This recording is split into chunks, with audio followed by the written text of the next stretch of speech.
வணக்கம் நேயர்களே, இது உள்ளது உள்ளதென்றும் இல்லது இல்லதென்றும் உறக்க கூறுகிறோம் உலகிற்கு. சமீப காலமாக ஹோட்டல் உரிமையாளர் யானவேல் ராஜாவும் கலைப்புலி தாமுக்கும் இடையே மோதல் முற்றி வருகிறது. அந்த மோதலை தற்போது பார்ப்போம். அவரையெல்லாம் தப்பு சொல்ல முடியாதுங்க, பாவங்க அவரு. மொத்தம் 13 கம்ப்ளைண்ட், இன்னைக்கு வரைக்கும் மொத்தம் 13 கம்ப்ளைண்ட் அந்த ஹோட்டல் மேல இருக்கு. அண்ணா என்ன அவரை தப்பு சொல்ல முடியாதுண்ணே, அவரை தப்பே சொல்ல முடியாது. ஒவ்வொருத்தரும் கதறிக்கிட்டு இருக்கேன் ஹோட்டல்ல. அதுவே இட்லி கிட்ட சாம்பார் கட்டி விட்டுறேன், சாம்பார் கிட்ட சால்னா கட்டி விட்டுறேன், தோசை கிட்ட தோசையை கட்டி விட்டுறேன், தோசை கிட்ட தோசையை கட்டி விட்டுறானே. அவன் கிடக்கான் சுண்டக்கா பையன். ஏண்டா டேய், முதல்ல புரட்டாக்கு மாவு பிசைய தெரியுமாடா உனக்கு? வடைக்கு எந்த மாவு பிசைன்னு கூட தெரியாம மைதா மாவு பிசைஞ்சு கொடுக்குற சொல்றவன் நாய். ஏண்டா இன்னைக்கெல்லாம் சேரன் எவ்வளவு பெரிய கேட்டரிங் மாஸ்டர், ரிசப்ஷன் முத சில்லி புரோட்டா போட்டவரே அவர் தான். அவரையே நீ இது குத்தம் சொல்றேன்னா, ஏண்டா டேய் நாயே, என்ன பத்தி பேசுறா மொல்ல மாதிரி, அவரை பத்தி பேசுற?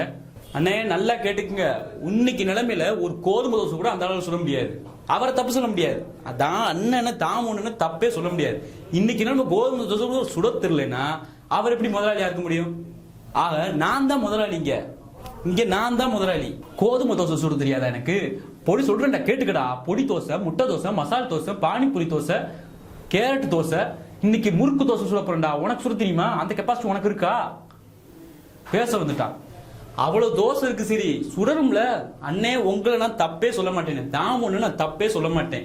இன்னைக்கெல்லாம் ஒவ்வொரு ஹோட்டல்லையும் சரி 6 மணிக்கு தோசைனா 7 மணிக்கு வித்துக்கிட்டு இருக்கான் போட்டு.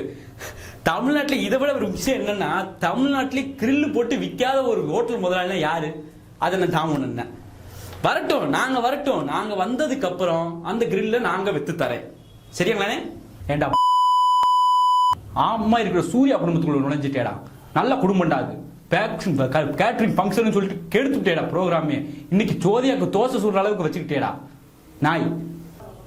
இன்னைக்கு என்ன சொல்றாரு, அன்னைக்கு சிவாவும் கேட்டரிங் நீ தனஞ்செயனும் தோசையை சுட்டு எடுத்துட்டு வராங்க என்கிட்ட. நான் ஒண்ணுமே சொல்லல அவன்கிட்ட. சபாநாயகங்கிறது நான் அனுப்பிச்சு விட்டேன், நல்லா இருக்குன்னு சொல்லி அனுப்பிச்சு விட்டேன். அப்படியே அடுத்துக்கிட்டு விசாலுக்கு போகுது.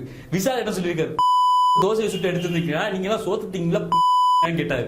இதை எங்க போய் சொல்றது, எங்க போய் சொல்லியாரு? அண்ணனை தப்பே சொல்ல முடியாது. தாமு அண்ணனையும் சொல்லி சிவா அண்ணனையும் சொல்லி தப்பே சொல்ல முடியாது. ஆமா சொன்னாரு,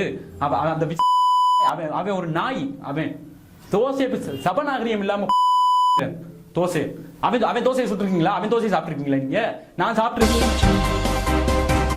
தற்போது அந்த மோதல் பேட்டியை பார்த்தோம். அதை தொடர்ந்து சுத்திலெக்ஸ் வீடியோ பார்க்கணும் நீங்க ஆசைப்பட்டீங்கன்னா லைக் பண்ணுங்க, ஷேர் பண்ணுங்க, சப்ஸ்கிரைப் பண்ணுங்க.